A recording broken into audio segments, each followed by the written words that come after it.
know those little yellow sticky note papers? Uh-huh. I have wanted to cover the entire surface of his office. Floor, ceiling, desk, all his stuff. When are we making this happen? This is your piece. Pretty easy. Really? Yeah. Okay. It's respecting the people that you're dealing with. They deserve your best. I took that experience and I said, I don't want to do that to people. I'm Jerry Russell. I'm the Vice President of Finance / CFO of the Washington Conference. I have a team of people that are very dedicated to the task of everything financial in the conference. I go to a lot of meetings, I prepare the budget, and I make sure that my team is caught up with what they're doing and that they've got everything they need. Favorite color? Blue. Favorite sport? Baseball. What book are you currently reading? Awaken Your Genius. Favorite movie? What about Bob? Favorite song at the moment? Goodness of God. Are you a morning person or a night person? I am a both person. Both person. What's your favorite type of food? Burritos. Dogs or cats? Dog. Do you prefer texting or talking on the phone? Talking on the phone. What's your dream vacation destination? I like Europe. Current hobby? Mountain biking. Hot chocolate or tea? Hot chocolate. Favorite season of the year? Summer. Do you have a favorite TV show right now? I don't honestly know. How about football on Sunday afternoon? Okay, favorite ice cream flavor? Salted caramel. Favorite holiday? Christmas. Time is up. Should we give them that last one? How many did I get? Lacey's call. Score 15, which places you at not first place. I'm not in first place? Not first place. Dang it. What is a perfect day for Jerry? Meetings get out early and I can get home before the traffic starts. Nice. In a perfect world, what is a perfect day for Jerry? Sabbath's pretty good. I don't have much in the way of responsibilities. I can be with my family. I like Sunday as well. The Monday through Thursdays are fun as well. What are you doing at home with your family on this perfect day? Boy. We are probably out on our bikes or out on a hike somewhere. Yeah. I know you have a pretty cool bike. I do. So that sounds cool. What do you think is the key to a good life? Balance is really important. As far as balance in your work and your alone time, balance just in the types of activities that you do. Things for others, things for yourself, exercise versus relaxed time. Got to have balance. Balance in all things. Any other things you consider are keys to having a good life? Yeah, I think the spiritual aspect of your life is the most important part of your life. And I think if you get that in line, that pretty much everything else will work a whole lot better. What is something that makes you laugh? Oh, man. Well, I like to goof around. Okay. I like to chat with folks and people that are funny and people that I'm comfortable with. And we like to have a good time together. Do you like to play pranks? Sometimes, yeah. Have you ever played a prank on Doug? Yeah, all the time. What was the last prank you played on Doug? Boy, that's been a while. Or what's a prank you've been wanting to play on Doug? What I have wanted to do was I wanted to, you know those little yellow sticky note papers? Uh-huh. I have wanted to cover the entire surface of his office. Floor, ceiling, desk, all his stuff. I wanted to cover in that. And then I thought, that'll take a lot of time. It'll waste a lot of resources. So I backed off of that and didn't do it. Oh man, I was about to say, when are we making this happen? I know, right? Either that or the shipping peanuts in his office filled to the ceiling. He opens the door and they spill out. Again, incredible waste of resources and time, but I don't know. We haven't done that one, but I think it'll be fun. How are we doing with this Lego set? I'm just about done. You were interrupting me. And here we go.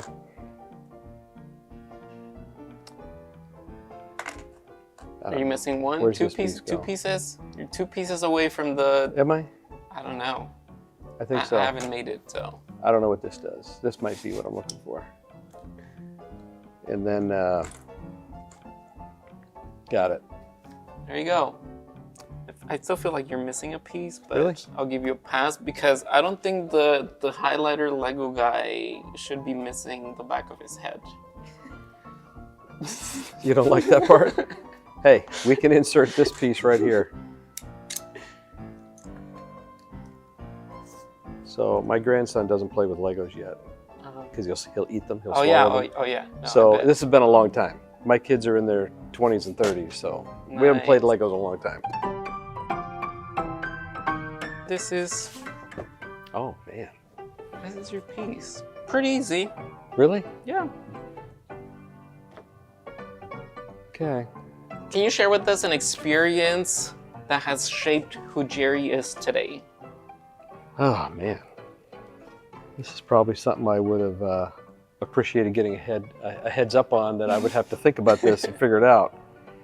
I don't know. I think of people who have been kind to me in my life.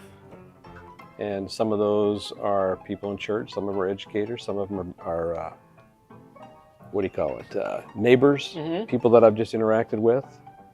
And, you know, they've been kind to me. There have been other people who have not been that kind to me. And I can think of one of the first jobs I had. Oh, I want to hear about this. I didn't think the boss was very kind. Uh-huh. He was somewhat inconsiderate. I was working hard, trying to learn some things and trying to learn what they wanted me to do. And I took that experience and I said, I don't want to do that to people. I don't want people to feel this way. Now, I'm sure that I have fallen short of that at some point and made people feel bad when I didn't want them to feel bad. But I was determined that, I don't want people to feel this way, at least not because of something that I did. Yeah. And so I've tried to take that and be considerate. And luckily, in my current role, I don't work with anybody that needs a certain amount of correction.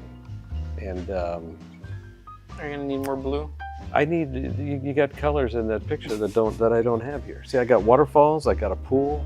Okay, we might need more blue. But I'm struggling with the rock color. Feel free to be as abstract as you like. Feel free to make your own colors. Okay, I'm gonna have to do that. So talking about your job and your experience, that pretty much shaped you who you are shaped your managerial style, would you say? Yeah, I think so. You know, I've been in positions where people managed me, and I know what I liked and what I didn't like out of all that.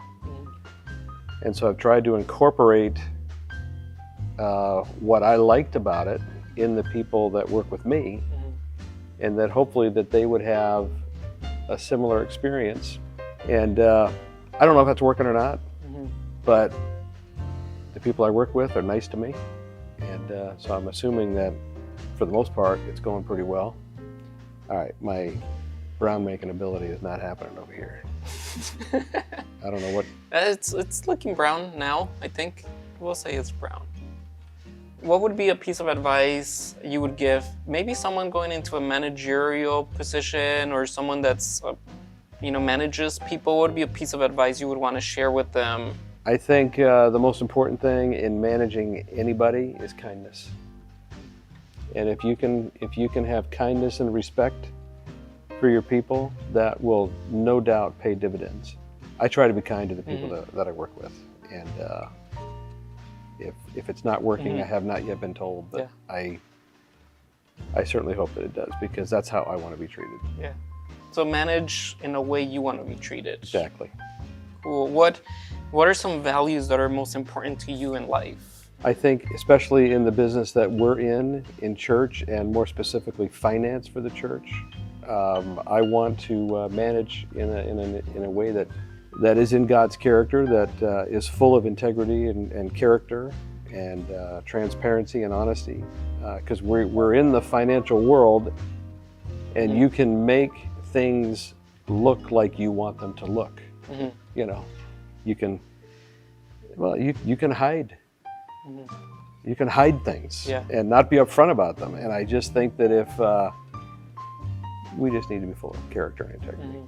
And so that's what would be my advice for anybody in any realm, is to deal in that way, just because it's respecting the people that you're dealing with, in that they deserve your best. How do you handle challenges and obstacles in life? I've got a fairly good prayer life, and God doesn't always come through at the time I would like for him to come through. And I think that's going to be true for any of us. But I have, as I've gotten older, I pray differently. In that, God, I understand that you know way more about this thing than I do. And so I will wait and respect. There's a certain thing and person that we're doing a lot of praying for right now, all of us. And it seems like that should have happened already, you know, for that person. And it hasn't. And so that is a trust thing, where we are knowing that God knows what's best. And so it's sometimes hard to wait on that kind of thing. But at the same time, I'd much rather have God's version of what needs to happen than my own. Even though I think I know what would be a good thing. Listen, I haven't always felt this way. I'm like, God, this what I'm asking for makes total sense here. And so I can't imagine why you wouldn't want to do this right now. But again, he promises that he knows everything, the end from the beginning, and that our best course is to trust him with all of that. And so it's not always easy, but I try to do that.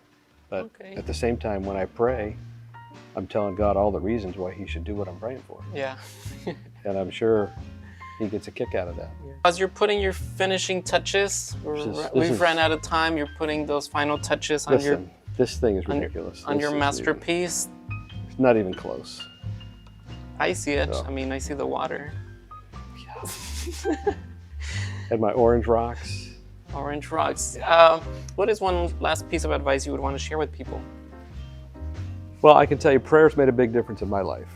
And I haven't always been as vigilant with prayer as I am now, because the recession taught me a lot about prayer. The recession of 12 or 13 years ago, when we started praying specifically for things financial, for the conference, for our schools, for our churches, and for our church members, everything changed.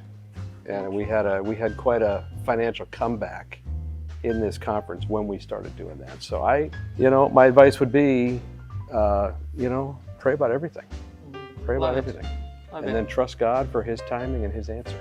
All right, well, Jerry, thank you for sharing with us. We're gonna show your masterpiece to the camera. Did they get to see that one first? Oh, they've been seeing this one. They've been seeing your progress as you've made this piece. This is so what an abstract of 3 waterfalls and some rocks and some water. And I see a carrot. So yeah. Yeah, and there was no brown paint, and I couldn't figure out which ones make brown, which ones combination make brown. But anyway.